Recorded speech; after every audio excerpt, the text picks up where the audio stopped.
ತೆಂಗಿನಕಾಯಿ ರೆಸಿಪಿ ಅಂತ ಬಂದಾಗ ತೆಂಗಿನಕಾಯಿ ಹಲ್ವಾ, ಲಡ್ಡು, ಬರ್ಫಿ ಇದನ್ನೆಲ್ಲ ಮಾಡಿರ್ತೀರಾ. ಆದರೆ ತೆಂಗಿನಕಾಯಿ ಪಾಯಸನ ಮಾಡಿದ್ದೀರಾ? ಇವತ್ತು ನಾವು ಮಾಡ್ತಾ ಇರೋದು ತೆಂಗಿನಕಾಯಿ ಪಾಯಸ. ಇದರ ಟೇಸ್ಟ್ ಮಾತ್ರ ಸೂಪರ್ ಆಗಿರುತ್ತೆ. ಈ ವಿಡಿಯೋನ ಕಂಪ್ಲೀಟ್ ಆಗಿ ನೋಡಿ. ನೀವು ಈ ರೆಸಿಪಿ ಟ್ರೈ ಮಾಡಿದರೆ ನಿಮ್ಮ ಅನಿಸಿಕೆ ಏನು ಅಂತ ಕಮೆಂಟ್ಸ್ ಮೂಲಕ ತಿಳಿಸಿ. ಬನ್ನಿ ವಿಡಿಯೋನ ಪ್ರಾರಂಭಿಸೋಣ. ಸೌಮ್ಯಶ್ರೀ ಸ್ಪೆಷಲ್ ಯೂಟ್ಯೂಬ್ ಚಾನಲ್ಗೆ ಸ್ವಾಗತ. ಈಗ ಒಂದು ತೆಂಗಿನಕಾಯಿ ತಗೊಂಡಿದ್ದೀನಿ. ತೆಂಗಿನಕಾಯಿ ಮೇಲಿರೋ ಸಿಪ್ಪೆನೆಲ್ಲ ಈಗ ತೆಗೆದುಕೊಳ್ಳೋಣ. ತೆಂಗಿನಕಾಯಿ ಮೇಲಿರೋ ಸಿಪ್ಪೆನೆಲ್ಲ ತೆಗೆದುಕೊಂಡಿದ್ದಾಗಿದೆ. ಈಗ ತೆಂಗಿನಕಾಯಿ ಮೇಲಿರೋ ಈ ಥರ ಬ್ರೌನ್ ಕಲರ್ ಇದೆಯಲ್ಲ, ಇದನ್ನೆಲ್ಲ ತೆಗೆದುಕೊಳ್ಳೋಣ. ಇದೇ ರೀತಿಯಾಗಿ ಎಲ್ಲನೂ ತೆಗೆದುಕೊಳ್ಬೇಕು. ನಿಮಗೆ ಟೈಮ್ ಇದ್ದರೆ ತೆಗೆದುಕೊಳ್ಳಿ, ಅಥವಾ ಟೈಮ್ ಇಲ್ಲ ಅಂತಂದರೆ ಹಾಗೇನು ಸಹ ಮಾಡ್ಬೋದು.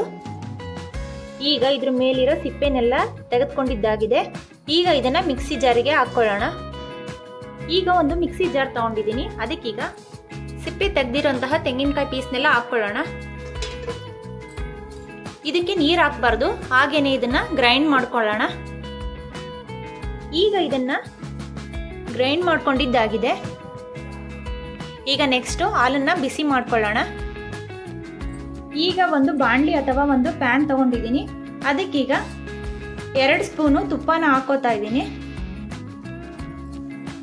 ಈಗ ತುಪ್ಪ ಸ್ವಲ್ಪ ಬಿಸಿಯಾಗಿದೆ. ಈಗ ಇದಕ್ಕೆ ಒಂದು 10 ಗೋಡಂಬಿನ ಪೀಸ್ ಮಾಡ್ಕೊಂಡು ಹಾಕೋತಾ ಇದ್ದೀನಿ.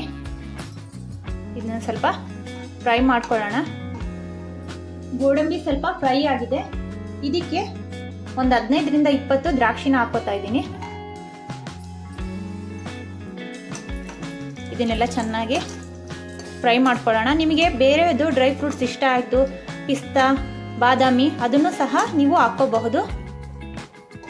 ಈಗ ಇದೆಲ್ಲ ಚೆನ್ನಾಗಿ ಫ್ರೈ ಆಗಿದೆ. ಈಗ ಇದನ್ನೊಂದು ಪ್ಲೇಟಿಗೆ ತೆಗೆದುಕೊಳ್ಳೋಣ.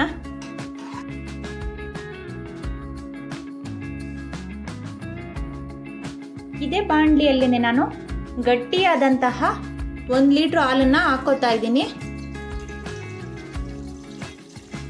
ನಾವು ಯಾವಾಗಲೂ ಅಷ್ಟೇ ಸ್ವೀಟ್ ಮಾಡ್ಬೇಕಾದ್ರೆ ಗಟ್ಟಿಯಾದಂತಹ ಹಾಲನ್ನ ತಗೋಬೇಕು. ಈಗ ಹಾಲು ಚೆನ್ನಾಗಿ ಕುದಿಬೇಕು. ಇದು ಚೆನ್ನಾಗಿ ಕುದಿ ಬರುವಾಗ ಕೊಬ್ಬರಿನ ಹಾಕೋಬೇಕು ಇದಕ್ಕೆ. ಈಗ ಇದಕ್ಕೆ ಗ್ರೈಂಡ್ ಮಾಡ್ಕೊಂಡಿರೋಂತಹ ಕೊಬ್ಬರಿನ ಸೇರಿಸ್ಕೊತಾ ಇದ್ದೀನಿ.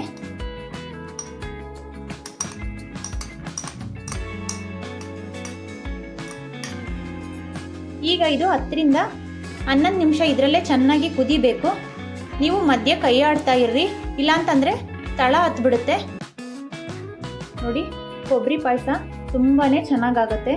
ನೀವು ಒಂದ್ಸತಿ ಟ್ರೈ ಮಾಡಿಲ್ಲ ಅಂದರೆ ಖಂಡಿತ ಒಂದ್ಸತಿ ಟ್ರೈ ಮಾಡಿ. ನಿಮ್ಮ ಮನೆಯವ್ರಿಗೆಲ್ಲರಿಗೂ ತುಂಬಾನೇ ಇಷ್ಟ ಆಗುತ್ತೆ. ತುಂಬಾನೇ ಇಷ್ಟಪಟ್ಟು ತಿಂತಾರೆ ಇದನ್ನು. ನೀವು ಒಂದ್ಸತಿ ಪಾಯಸನ ಮಾಡಿದ್ರೆ ಪದೇ ಪದೇ ಮಾಡ್ತಾನೆ ಇರ್ತೀರಾ, ಅಷ್ಟು ಚೆನ್ನಾಗಿರುತ್ತೆ. ಮನೆಯಲ್ಲಿ ತುಂಬ ಕೊಬ್ಬರಿ ಉಳಿದಾಗ ನಾವೇನು ಮಾಡಬೇಕು ಅಂತಲೇ ಗೊತ್ತಾಗೋದಿಲ್ಲ. ಈ ಥರ ಮನೆಯಲ್ಲಿರೋ ಇಂಗ್ರೀಡಿಯೆಂಟ್ಸ್ನ ಬಳಸ್ಕೊಂಡೆ ನಾವು ಪಾಯಸನ ಮಾಡ್ಬೋದು ಬೇಗನೆ. ನೀವಿನ್ನೂ ನಮ್ಮ ಚಾನಲ್ಗೆ ಸಬ್ಸ್ಕ್ರೈಬ್ ಆಗಿಲ್ಲ ಅಂತಂದರೆ ಸಬ್ಸ್ಕ್ರೈಬ್ ಆಗಿ ಪಕ್ಕದಲ್ಲಿರೋ ಬೆಲ್ ಬಟನ್ನ ಆನ್ ಮಾಡಿ. ನೋಡಿ, 10ರಿಂದ 15 ನಿಮಿಷ ಆಗಿದೆ. ಈಗ ಇದು ಸ್ವಲ್ಪ ಗಟ್ಟಿಯಾಗಿದೆ.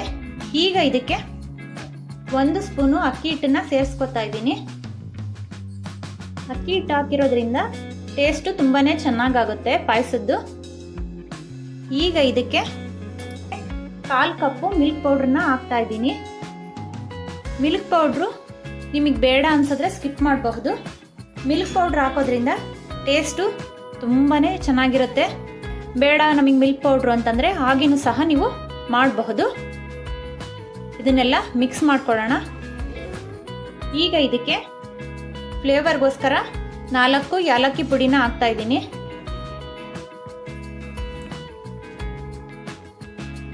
ಈಗ ಇದಕ್ಕೆ ಒಂದು 1/2 ಕಪ್ಪು ಸಕ್ಕರೆನ ಹಾಕ್ತಾ ಇದ್ದೀನಿ. ಯಾಕಂದರೆ ತೆಂಗಿನಕಾಯಿ ಸಿಹಿ ಆಗಿದೆ, ಹಾಗಾಗಿ 1/2 ಕಪ್ ಹಾಕ್ತಾ ಇದ್ದೀನಿ. ನೀವು ಟೇಸ್ಟಿಗೆ ತಕ್ಕ ಹಾಗೆ ಸಕ್ಕರೆನ ಹಾಕ್ಕೊಳ್ಳಿ. ನೀವು ತೆಂಗಿನಕಾಯಿ ಜಾಸ್ತಿ ಸ್ವೀಟ್ ಆಗಿದ್ರೆ ಸ್ವಲ್ಪ ಸಕ್ಕರೆನ ಕಮ್ಮಿ ಹಾಕ್ಕೊಳ್ಳಿ. ತೆಂಗಿನಕಾಯಿ ಸ್ವಲ್ಪ ಸ್ವೀಟ್ ಇಲ್ಲ ಅಂತಂದರೆ ನೀವು ನೋಡಿ ಹಾಕ್ಕೊಳ್ಳಿ ಸ್ವೀಟ್ನ. ಈಗ ಇದೊಂದು 5 ನಿಮಿಷ ಚೆನ್ನಾಗಿ ಕುದಿಲಿ. ಇದೆಲ್ಲ ಸಕ್ಕರೆ ಎಲ್ಲ ಕರಗಲಿ. ಇದರಲ್ಲೇ ಸಕ್ಕರೆ ಎಲ್ಲ ಕರಗಿದೆ. ಇದೆಲ್ಲ ಚೆನ್ನಾಗಿ ಮಿಕ್ಸ್ ಆಗಿದೆ. ಈಗ ಇದಕ್ಕೆ ಫ್ರೈ ಮಾಡಿರೋಂತಹ ದ್ರಾಕ್ಷಿ ಗೋಡಂಬಿನ ಹಾಕ್ತಾ ಇದ್ದೀನಿ. ನೋಡಿ ಎಲ್ಲ ಚೆನ್ನಾಗಿ ಮಿಕ್ಸ್ ಮಾಡಿದ್ದಾಗಿದೆ. ಈಗ ಸಖತ್ ಟೇಸ್ಟಿಯಾದಂತಹ ಕಾಯಿ ಪಾಯಸ ಅಥವಾ ಕೊಕೊನಟ್ ಪಾಯಸ ರೆಡಿಯಾಗಿದೆ. ಇದನ್ನು ಒಂದು ಬೌಲಿಗೆ ಸರ್ವ್ ಮಾಡೋಣ.